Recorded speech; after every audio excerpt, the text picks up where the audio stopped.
the chief priests and the elders of the people made their plans how to have Jesus executed. So they bound him, led him away, and handed him over to Pilate the governor.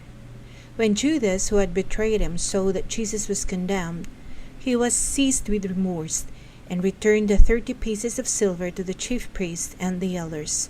"I have sinned," he said, "for I have betrayed innocent blood." "What is that to us?" they replied. "That's your responsibility." So Judas threw the money into the temple and left. Then he went away and hanged himself. The chief priest picked up the coins and said, "It is against the law to put this into the treasury, since it is blood money."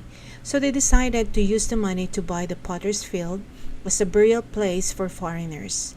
That is why it has been called the field of blood to these days. Then what was spoken by Jeremiah the prophet was fulfilled.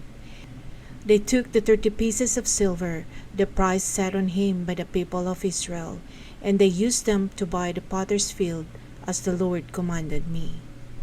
Meanwhile, Jesus stood before the governor, and the governor asked him, "Are you the king of the Jews?" "You have said so," Jesus replied. When he was accused by the chief priests and the elders, he gave no answer. Then Pilate asked him, "Don't you hear the testimony that they're bringing against you?" But Jesus made no reply, not even to a single charge, to the great amazement of the governor. Now it was the governor's custom at the festival to release a prisoner chosen by the crowd. At that time they had a well-known prisoner whose name was Jesus Barabbas. So when the crowd had gathered, Pilate asked them, "Which one do you want me to release to you, Jesus Barabbas or Jesus who is called the Messiah?" For he knew it was out of self-interest that they had handed Jesus over to him. While Pilate was sitting on the judge's seat, his wife sent him this message, "Don't have anything to do with that innocent man, for I have suffered a great deal today in a dream because of him." But the chief priests and the elders persuaded the crowd to ask for Barabbas and to have Jesus executed. "Which of the two do you want me to release to you?" asked the governor. "Barabbas," they answered. "What shall I do then with Jesus who is called the Messiah?" Pilate asked. They all answered, "Crucify him." "Why? What crime has he committed?" asked Pilate. But they shouted all the louder, "Crucify him." When Pilate saw that he was getting nowhere, but that instead an uproar was starting, he took water and washed his hands in front of the crowd. "I am innocent of this man's blood," he said. "It is your responsibility."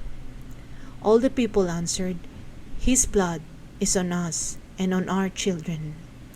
Then he released Barabbas to them, but he had Jesus flogged and handed him over to be crucified. Then the governor's soldiers took Jesus into the praetorium and gathered the whole company of soldiers around him. They stripped him and put a scarlet robe on him, and then twisted together a crown of thorns and set it on his head. They put a staff on his right hand, then they kneeled in front of him and mocked him. "Hail, King of the Jews," they said. They spit on him and took the staff and struck him on the head again and again. After they had mocked him, they took on the robe and put his own clothes on him. Then they led him away to crucify him. As they were going out, they met a man from Cyrene named Simon, and they forced him to carry the cross. They came to a place called Golgotha, which means the place of the skull. There they offered Jesus wine to drink, mixed with gall. But after tasting it, he refused to drink it. When they had crucified him, they divided up his clothes by casting lots, and sitting down they kept watch over him there. Above his head they placed the written charge against him, "This is Jesus, the King of the Jews." 2 rebels were crucified with him, one on his right and one on his left. Those who passed by hurled insults at him, shaking their heads and saying, "You who are going to destroy the temple and build it in 3 days, save yourself. Come down from the cross if you are the Son of God." In the same way, the chief priests, the teachers of the law, and the elders mocked him. "He saved others," they said, "but he can't save himself. He's the King of Israel. Let him come down now from the cross, and we will believe in him. He trusts in God. Let God rescue him now if he wants him, for he said, I am the Son of God. In the same way, the rebels who were crucified with him also heaped insults on him. From noon until 3 in the afternoon, darkness came over all the land.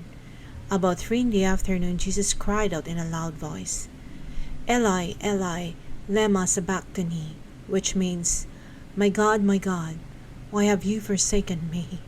When some of those standing there heard this, they said, He's calling Elijah. Immediately one of them ran and got a sponge. He filled it with wine vinegar, put it on a staff, and offered it to Jesus to drink. The rest said, Now leave him alone. Let's see if Elijah comes to save him. And when Jesus had cried out again in a loud voice, he gave up his spirit. At that moment, the curtain of the temple was torn in two from top to bottom. The earth shook, the rocks split, and the tombs broke open. The bodies of many people who had died were raised to life. They came out of the tombs after Jesus' resurrection and went into the holy city and appeared to many people. When the centurion and those with him who were guarding Jesus saw the earthquake and all that had happened, they were terrified and exclaimed, Surely he was the Son of God. Many women were there, watching from a distance. They had followed Jesus from Galilee to care for his needs. Among them were Mary Magdalene, Mary the mother of James and Joseph, and the mother of Zebedee's son. As evening approached, there came a rich man from Arimathea, named Joseph, who had himself become a disciple of Jesus. Going to Pilate, he asked for Jesus' body, and Pilate ordered that it be given to him. Joseph took the body, wrapped it in a clean linen cloth, and placed it in his own new tomb that he had cut out of the rock. He rolled a big stone in front of the entrance of the tomb and went away. Mary Magdalene and the other Mary were sitting there opposite the tomb. The next day, the one after preparation day, the chief priests and the Pharisees went to Pilate. Sir, they said, remember that while he was still alive, that deceiver said, After 3 days I will rise again. So give the order for the tomb to be made secure until the 3rd day. Otherwise his disciples may come and steal the body and tell the people that he has been raised from the dead. This last deception will be worse than the first. Take a guard, Pilate answered. Go make the tomb as secure as you know how. So they went and made the tomb secure by putting a seal on the stone and posting the guard. After the Sabbath, at dawn on the 1st day of the week, Mary Magdalene and the other Mary went to look at the tomb. There was a violent earthquake, for an angel of the Lord came down from heaven, and going to the tomb, rolled back the stone and sat on it. His appearance was like lightning, and his clothes were white as snow. The guards were so afraid of him that they shook and became like dead men. The angel said to the women, Do not be afraid, for I know that you are looking for Jesus, who was crucified. He is not here. He has risen, just as he said. Come and see the place where he lay. Then go quickly and tell the disciples, He has risen from the dead and is going ahead of you into Galilee. There you will see him. Now I have told you. So the women hurried away from the tomb, afraid yet filled with joy, and ran to tell the disciples. Suddenly Jesus met them. Greetings, he said. They came to him, clasped his feet, and worshipped him. Then Jesus said to them, Do not be afraid. Go and tell my brothers to go to Galilee. There they will see me. While the women were on their way, some of the guards went into the city and reported to the chief priest everything that had happened. When the chief priests had met with the elders and devised a plan, they gave the soldiers a large sum of money, telling them, You are to say, the disciples came during the night and stole him away while we were asleep. If this report gets to the governor, we will satisfy him and keep you out of trouble. So the soldiers took the money and did as they were instructed, and this story had been widely circulated among the Jews to this very day.